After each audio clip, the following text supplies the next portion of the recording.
Welcome to the Career Jitsu Podcast, where we connect the art of Jiu-Jitsu with your career. Our mission is to empower and inspire you with engaging conversations and valuable insights from people just like you who benefit from the shared relationship between your workplace and the art of Jiu-Jitsu, leading you to a more fulfilling and successful life. We are excited today to have a very special guest today that has been a part of our school for a while, actually, since he was about 4 years old. He started doing jiu-jitsu, then stopped, and then came back to do jiu-jitsu some more at age 12. He is been training for about 5 years. His name is Jeremy Figueroa. Jeremy is a student at Bay Path Regional Vocational Technical High School, and he is in the automotive tech department. And like I said, he's been training for about 5 years, and he is also a competitor. He's an absolute savage on the mats.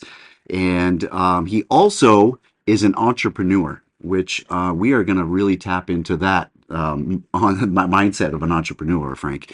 And so his entrepreneurship is car detailing.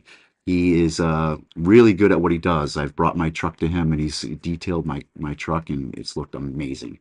Yeah, so a little shout out to our listeners too.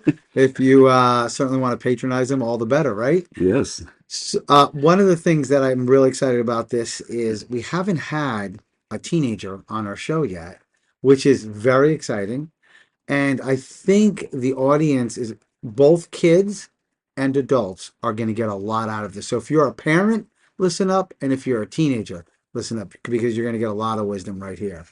So Jeremy, thank you so much for coming in today. What's up, guys? We're so excited to have you here. I'd like to just get started. You're kind of like a Renaissance kid. You're going to high school, you're studying auto mechanics, and then now tell us a little bit about your car detailing, and I know you're also branching out into small engine. So just give us a little background of what you're studying and then your two businesses that you're building right now. Yeah, so I'm studying automotive technology at Bay Path.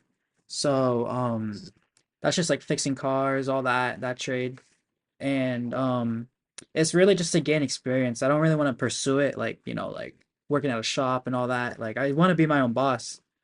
With that, with the detailing, that's just to gain more experience too. I'm not gonna do that until I'm an adult.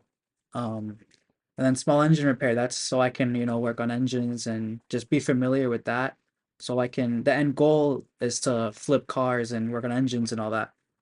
So your end goal is to be an entrepreneur who owns your own business. Yep. And buys cars And fixes them up. Yep. And sells them. So you're going to be like your own car dealership, basically. Yeah, basically, yeah. Good for you. Good for you. That's amazing. Tell us a little bit about jiu-jitsu, when you started and why you love it. Yeah, so I technically started when I was 4.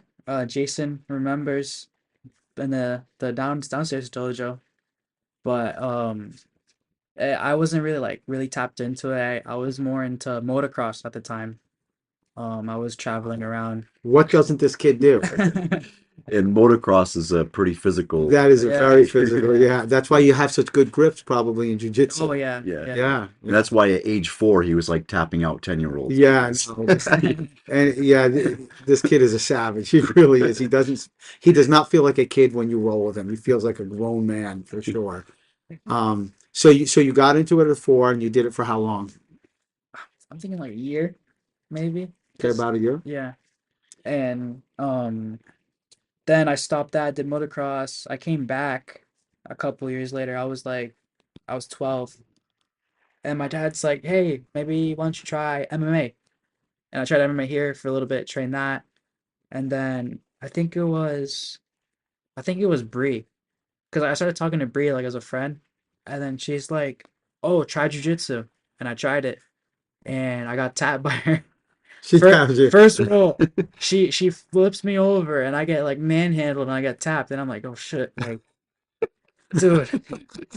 That doesn't give you respect for jiu-jitsu. When a girl, you think, yeah, this is just a girl. I'll have no problem with her, and then no such thing as just a girl in jiu-jitsu, right? And so that impressed you. You saw the magic of it, right?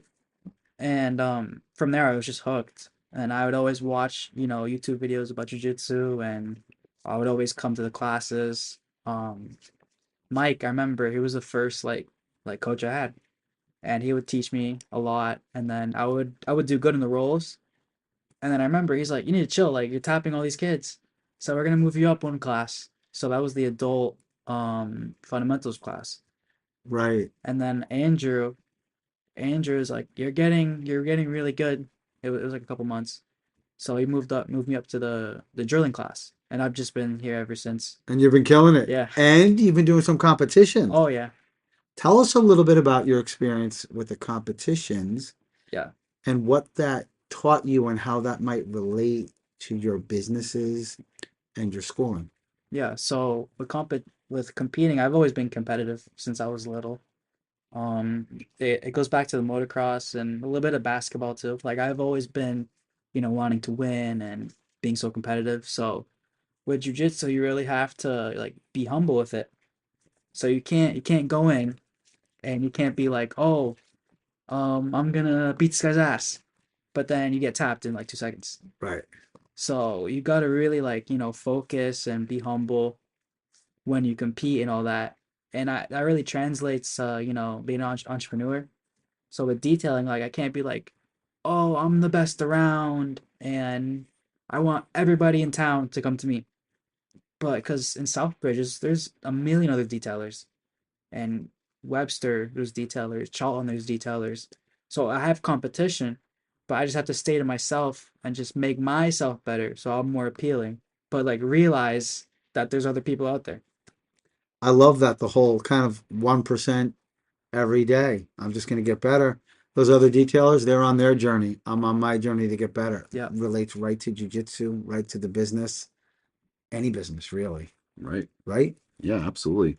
So Jeremy, I know being like a teenager in an adult class, sometimes it's been a little bit of an adjustment for you, but you've been able to utilize a lot of the tools that you've learned through jujitsu to apply to you being a teen because, I know I've raised a teen myself. I have a 25-year-old daughter. So, I know that teens have, and Frank has raised teen boys. Yes. So we both know that being a teenager, there can be a lot of distractions. And how do you deal with that? And has your jujitsu training or your jujitsu mindset, has it really helped you with avoiding distractions in your life? Yeah, I mean, obviously, like I'm a teenager, so I've made mistakes. Like, my dad, he's probably gonna listen to this, but like with girls, oh, I'll admit it was a problem at one point, and now it's because I'm maturing. But yeah, like a lot of that is being humble too. Like with jujitsu, like it was always being humble. Like I'm not gonna come in here and be like a mad bully, and I'm not gonna try to tap everybody out. I'm being humble and here to learn. Hmm. So with school too, and shop more like mostly like people, a lot of the kids in my shop, they're like, "Oh, I want to be the best mechanic," or "I can do this, but you can't," and they'll like try to make fun of you. But like I come in there like wanting to learn. I'll always ask questions. I'll double check my work. I'll have the teachers come over, check my work, all that. And I don't come in there with an ego. Um, it's like in jujitsu, like you can't come in here with an ego because it's Yeah. just gonna get it's It's going gonna to get get squashed. squashed. Yeah. Yeah.